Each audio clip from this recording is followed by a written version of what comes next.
Pese a lo raro e inexplicable que fue el asunto, a primera vista parecía bastante simple, al menos en aquel entonces.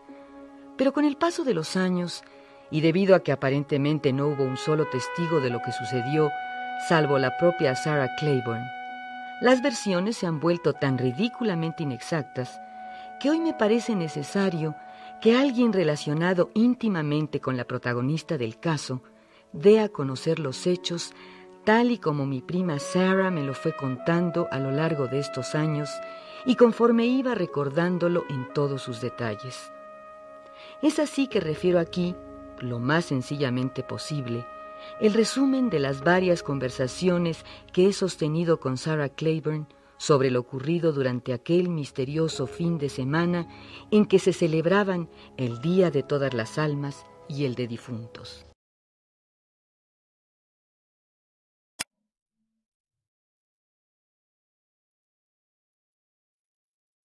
Al fallecer Jim Claiborne, esposo de mi prima Sarah, toda la familia pensó que como el matrimonio no había tenido hijos, su viuda se mudaría de su casona de White Gates en Connecticut y se iría a vivir a New York o a Boston, ya que siendo descendiente directa de las primeras familias que colonizaron Nueva Inglaterra, seguro encontraría algún sitio para vivir con cualquiera de los parientes de esa zona. Pero mi prima Sarah Claiborne rara vez hacía lo que los demás esperaban de ella, y en esta ocasión no rompió su hábito y se quedó a vivir en su casa de White Gates. ¿Qué voy a hacer? ¿Darle la espalda a la vieja llamada casa donde están mis raíces y las de mi difunto esposo para ir a meterme a un departamento del tamaño de una jaula de un canario en uno de los nuevos rascacielos de Manhattan? No, gracias. Aquí en Connecticut viviré hasta mi muerte.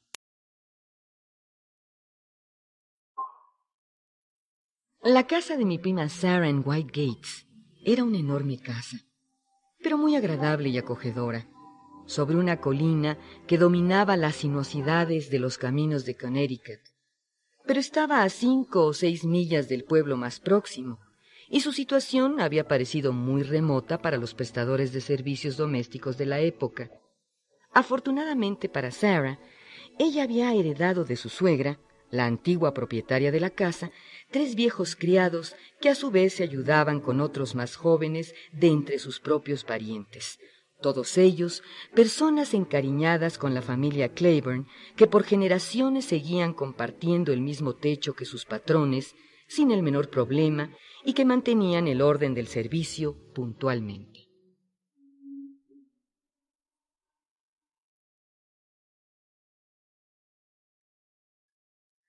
Cuando mi prima y el difunto Jim se cambiaron, tras la muerte de la suegra de Sarah, añadieron 2 nuevas salas a la casona y la dotaron con lo último de las comodidades del año. Pero con la sabiduría de los arquitectos que hicieron los arreglos, la casona conservó el sello inigualable de los grandes edificios coloniales ingleses. Por linaje, antigüedad y merecimientos propios, los Claiborne fueron siempre considerados como una magnífica influencia en White Gates, Connecticut. Así que las gentes del condado se alegraron cuando se enteraron de que mi prima Sarah no abandonaría su residencia a pesar de la muerte reciente de Jim Claiborne.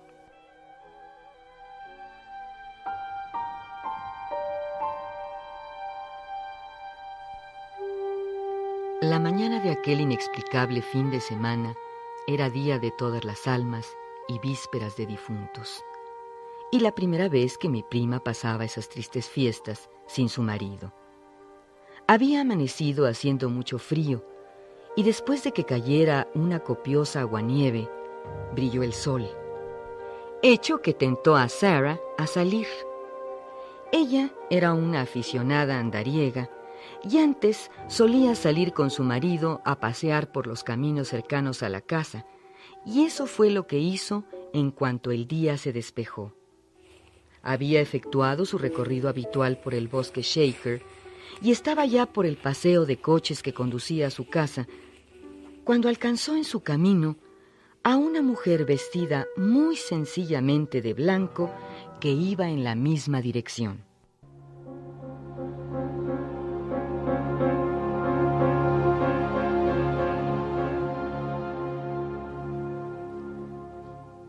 Pensaba mi prima que si el escenario no hubiera sido tan solitario, tal vez no se habría fijado en la mujer, pero cuando la alcanzó, se sintió sorprendida al darse cuenta de que era una absoluta desconocida.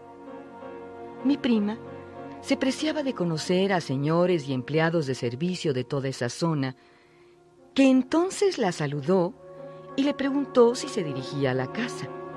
Le respondió que sí, y que iba a visitar a una de las muchachas del servicio en la casa de Sarah. La respuesta le pareció muy natural, a pesar de que no le agradaba ver a una extraña en los terrenos de su casa.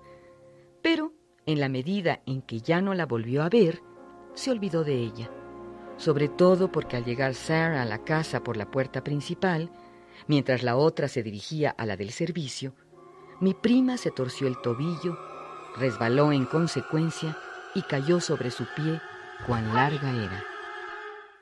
Por supuesto que el mayordomo y Agnes, la vieja y mandona doncella escocesa, heredados de su suegra, supieron qué hacer con el percance de su señora de inmediato. La tendieron en un diván y llamaron al doctor Selgrove, quien en cuanto vio el tobillo de mi prima, la mandó a la cama y le dijo que su tobillo podía estar fracturado. Sin embargo, si le juraba que no se levantaría para nada, volvería de nuevo al otro día para hacerle una radiografía y ponerle yeso si era necesario. Pero por lo pronto trataría el tobillo como si fuese una torcedura simple, a condición de que obedeciera en todos sus órdenes. El doctor le advirtió que cualquier movimiento que hiciera podría ponerla fuera de circulación al menos 3 o 4 semanas con el pie enyesado. De modo que mi prima se resignó y se metió en la cama. Había comenzado a nevar, y el doctor comentó sobre el invierno tan tempranero y le ofreció mandarle una enfermera para que no se sintiera tan solitaria, a lo que Sarah contestó que con la compañía de sus eficaces criados tal cosa sería imposible.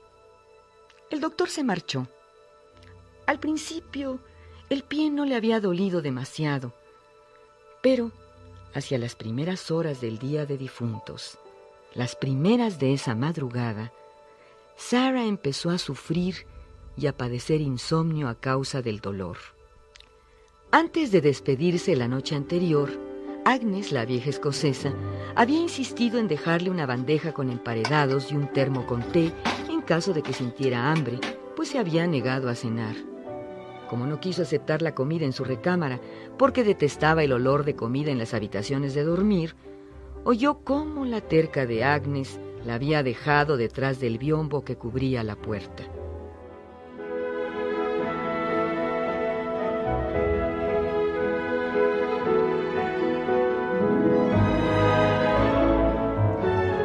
Una vez ahuyentado el sueño de mi prima, este ya no quiso volver y totalmente despierta, sintió transcurrir las largas y oscuras horas de noviembre cada vez más lentamente, pues a partir de ese mes la luz del día tardaba mucho en llegar. Si al menos pudiera mover un poco la pierna para ir por un poco de té, se dijo, pero permaneció inmóvil, sintiendo el dolor y con la pierna entumida, y se dispuso a esperar los primeros sonidos que indicaran que la gente del servicio ya estaba de pie. Entonces le pediría algo de comer a Agnes. Por fortuna, la suya era una casa madrugadora, así que aguzó el oído en cuanto oyó que sonaba el reloj. Contó las campanadas y se dio cuenta de que apenas eran las 5. Trató de volver a dormir, puesto que aún faltaban 3 horas para que los domésticos se levantaran. Seguramente se había logrado dormir, pues oyó que el reloj ahora estaba dando las 6, aunque su habitación seguía sumida en las tinieblas. Así que decidió esperar despierta la primera claridad. Finalmente, conforme las sombras comenzaron a disiparse, pudo ver el reloj y que faltaba 1/4 para las 8. Agnes era puntual como el destino, así que en cualquier momento entraría a la habitación. Pasó media hora más y Agnes no llegó. Entonces tocó el timbre para que subiera, pero tras un considerable intervalo, Agnes no subió. Impaciente, Sarah se prendió del timbre, pero nadie acudió.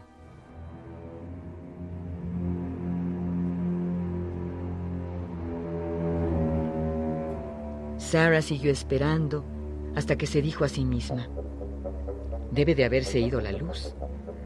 Y encendió la de su mesa de noche. Efectivamente, la corriente eléctrica no estaba pasando. Bien, dentro de un momento vendría alguien a llamar a su puerta. Pero dieron las 9, y antes de admitir que algo sumamente extraño debía haber sucedido, empezó a llenarse de vivos temores. Mi prima, sin embargo, no era una mujer débil que alentase miedos irracionales. Por eso lamentó no tener el teléfono en la habitación en vez de en el pasillo exterior. Midió mentalmente la distancia que tendría que recorrer para llegar hasta él y se preguntó si lo lograría con el tobillo tan hinchado, adolorido y probablemente roto. No obstante, se dijo que tenía que llegar al teléfono costase lo que costase. Se envolvió en una bata, cogió el bastón que también le dejara Agnes a un lado de la cama la noche anterior y salió al corredor. La fría blancura de la mañana nevada le pareció casi tranquilizadora. Las cosas misteriosas, espantosas, eran de la oscuridad, y aquí estaba ya la saludable y prosaica luz del día. Mi prima miró en torno suyo y prestó atención. Silencio. Un silencio profundo y nocturno en la casa iluminada, donde se suponía que 5 personas ya debían andar atareadas con el servicio. Ciertamente era muy extraño. Se asomó a la ventana, esperando descubrir a alguien cruzar el patio o venir por el paseo de coches. No había nadie. La nieve parecía disponer de lugar para ella sola. Una nieve tranquila, imperturbable, que cubría el mundo exterior con capas y capas de un espeso terciopelo blanco que hacía más intenso el silencio interior. Un mundo sin ruido. Se arrastró por el pasillo hasta el teléfono y marcó la extensión de la despensa. No respondieron. Volvió a llamar. Silencio. Más silencio. Entonces llamó una última vez, con el mismo resultado. ¿Quién estaba abajo, trabajando en silencio y que la aislaba del mundo de esta manera? Aparentemente el teléfono tampoco funcionaba. Su corazón comenzó a latir con violencia. Agnes y su asistente dormían en el ala más próxima. Iría allí, porque el silencio era insoportable. Entonces se le ocurrió, antes de bajar, que desde la ventana de su cuarto de baño podría ver la chimenea de la cocina. A estas horas debería salir humo de ella. Pero al llegar ahí y abrir la ventana, vio que no salía una sola voluta de humo. La sensación de soledad y silencio se hizo más aguda. Fuese lo que fuese, algo había sucedido abajo. ¿Qué descubriría a continuación si proseguía sus investigaciones?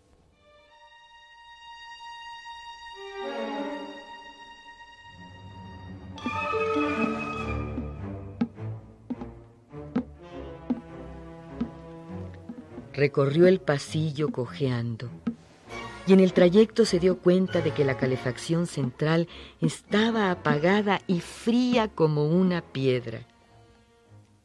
Era el chofer quien se encargaba de subir el calor en temporada de fríos, porque en realidad nunca se apagaba totalmente para mantener una atmósfera agradablemente cálida en toda la casa. Su corazón volvió a acelerarse y su boca se secó. De modo que el chofer, igual que los otros, estaba implicado en el misterio. Frente a la puerta del cuarto de Agnes, sudando y jadeando de miedo y dolor, se detuvo y llamó. Pero ya no esperaba obtener respuesta. Así fue. Revisó el cuarto. Un orden escrupuloso reinaba en él. No había signo alguno de que Agnes se hubiese vestido recientemente o incluso la noche anterior. Pero mi prima buscó en el armario de Agnes y, según ella, faltaba un viejo sombrero heredado de la vieja señora Claiborne y un abrigo que la misma Sarah le regalara el invierno anterior. Mi prima se dirigió entonces al cuarto contiguo, el de la doncella y sobrina de Agnes. Tocó en la puerta primero y luego llamó. Mary, ¿estás ahí? Sin esperar, pues estaba segura de que la encontraría en el mismo estado que el de Agnes, entró. Y sí, tampoco la cama de Mary había sido usada. Más y más, el frío del silencio, la ausencia de vida en la casa, calaba en el ánimo de Sarah. A cada paso que daba por la vacía residencia, sentía que al entrar en sus habitaciones desiertas y ordenadas, podía perturbar alguna invisible confabulación ajena a los seres de carne y hueso.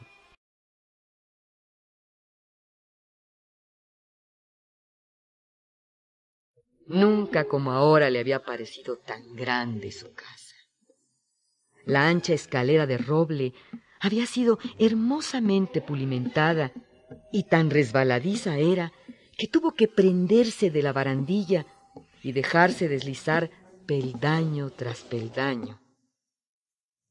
A medida que descendía, el silencio bajaba con ella. Ese silencio aterrador, pesado, absoluto. Parecía que poseyera pasos, y los pasos de este silencio fueran detrás de los suyos, siguiéndola, amenazándola pesadamente. Jamás antes había sentido la ausencia de ruido. En cambio, ahora era una sustancia tenue, como la cesación de todo movimiento. Tenía la impresión de que la ausencia del sonido podía escucharse y le producía frío, un frío candente que le escurría por la espalda en forma de sudor, a la vez helado. Tengo que averiguar qué está pasando, se decía una y otra vez como en un sonsonete que la aturdía, un sonsonete sin sentido.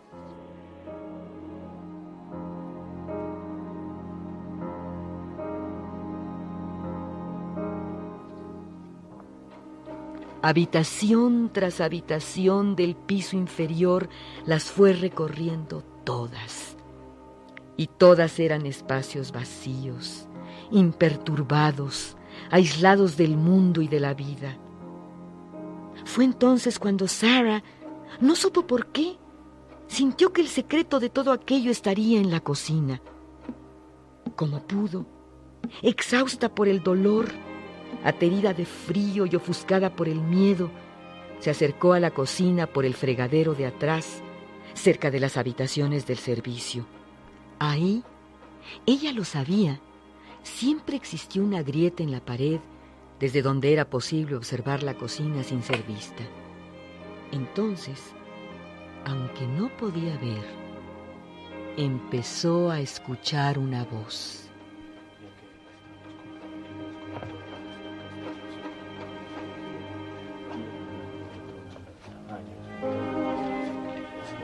De toda Una voz masculina había roto aquel espantoso silencio. Sin reflexionar un solo instante, mi prima se dirigió a la cocina, decidida, pero temblando, sudando, en agonía por el dolor que era a cada paso más y más intolerable. La voz era de un hombre. Hablaba muy bajo, pero enfáticamente, como si diera órdenes. ¡Oh, Dios! se dijo. ¿Por qué no se le habría ocurrido bajar el revólver de su marido, que desde su muerte permanecía guardado en el cajón de su mesa de noche? Volvió a sentir pánico. Estaba a punto de entrar a la cocina y tenía pánico. El bastón resbaló de sus manos y supo que se había delatado. No obstante, empujó la puerta y entró como pudo. Pero la cocina estaba tan ordenada y vacía como el resto de la casa, excepto por el radio portátil prendido sobre la mesa de la cocina. En ese momento, mi prima se desmayó.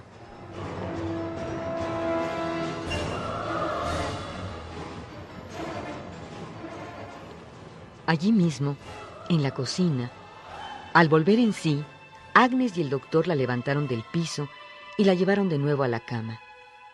Narra mi prima Sarah que después de que el doctor la enyesó, sin que ella pudiera explicar al médico lo que había sucedido, pues su confusión mental era mucha aún, cuando quedó a solas con Agnes, miró el reloj y eran casi las 10 de la mañana. Por lo tanto, el tiempo sí había corrido, y lo que había sucedido no era producto ni de un mal sueño, ni de su imaginación. Sobre todo, estuvo segura de que las cosas habían sucedido en la realidad, como ella las cuenta, cuando notó el desconcierto de Agnes y su obstinada actitud para negarle que la servidumbre se había ausentado. De cualquier modo, Sarah prefirió no volver a tocar el tema con ninguno de sus empleados. Pasado un año justo, las circunstancias lo obligaron a romper su silencio. Entonces acudió a mí y fue cuando me contó lo que acabo de relatar. Como ya dije, había pasado justo un año luego de los sucesos misteriosos de ese fin de semana. Yo vivía en New York y tras una fiesta llegué a mi departamento. Me ponía la bata cuando tocaron a mi puerta. Por la hora que era, supuse que podía tratarse de alguna emergencia, así que contra mi costumbre fui a abrir la puerta. Allí estaba mi prima Sarah, pálida y aterrorizada. La hice pasar, le di té, y en cuanto le volvió el color y se sintió más tranquila, lo primero que me dijo fue: ¿podría pasar esta noche en tu casa? La respuesta era obvia. No iba yo a hacerla regresar a su casa sabiendo que si se encontraba conmigo en ese momento, algo sumamente importante debía haberle sucedido para viajar de noche, sola, desde Connecticut hasta Manhattan. Sarah me contó todo, del mismo modo o de manera muy semejante a como acabo de narrarlo. Y sin embargo, eso había sucedido el año pasado. ¿Qué era lo que la había sacado de su casa y la había traído hasta mí en medio de la noche?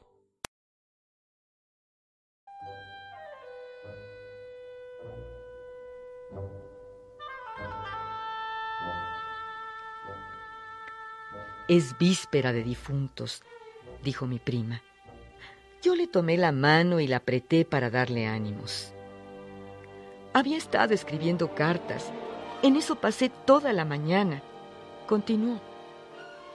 En cierta forma, los sucesos de aquel horrible fin de semana estaban lejos de mi cabeza, aunque no de mi memoria, como te habrás dado cuenta, siguió. Poco después de la comida, y puesto que el día estuvo diáfano, lo cual era totalmente cierto, el sol había brillado hasta el crepúsculo de ese día, decidí dar mi paseo habitual, continuó mi prima, notablemente aliviada del peso emocional que cargaba. Cuando llegué a la verja de mi casa, la misma mujer, con el mismo atuendo del año pasado, aquella mujer que, ahora que lo pienso, debió ser la mensajera o la causante de lo que había sucedido, pasaba otra vez junto a mí, en el mismo día y alrededor de la misma hora. ¿A dónde va?, le pregunté, igual que lo había hecho un año atrás. Ella repitió la misma respuesta: a ver a una de las muchachas del servicio. Y me miró retadoramente. Fue entonces que sin pensarlo le espeté: «Haga el favor de no volver a poner los pies en mi casa». La mujer volvió el rostro y pude oír con claridad que se reía de mis palabras y echaba a andar con dirección a los edificios del servicio. Me apresuré a abrir la cerca para seguirla, pero en cuanto salí al camino, había desaparecido. Corrí a buscar a Agnes y le pregunté si había visto a la visitante y le pedí que indagara si alguno de ellos la esperaba. Tras unos minutos, Agnes me anunció que ninguna de las personas a mi servicio esperaba a nadie. En este punto, y sin esperar, le ordené que le dijera al chofer que en cuanto estuviera listo, saldríamos hacia tu casa. Lo extraño de todo esto es que ni Agnes ni ninguno de mis empleados parecía sorprendido por mi súbita decisión. Antes bien, me dio la impresión de que todos ellos sintieron alivio cuando supieron que me ausentaría un par de días. Al final de su relato, mi prima concluyó: «No, creo que nunca más regresaré a Whitegates. No quiero volver a correr el riesgo de encontrarme a esa mujer y que en mi casa suceda algo peor». La decisión de Sarah Claiborne había sido tomada. Así era ella. Poco tiempo después, vendió la propiedad y se quedó a vivir conmigo. Hasta el momento, no encuentro explicación para lo sucedido.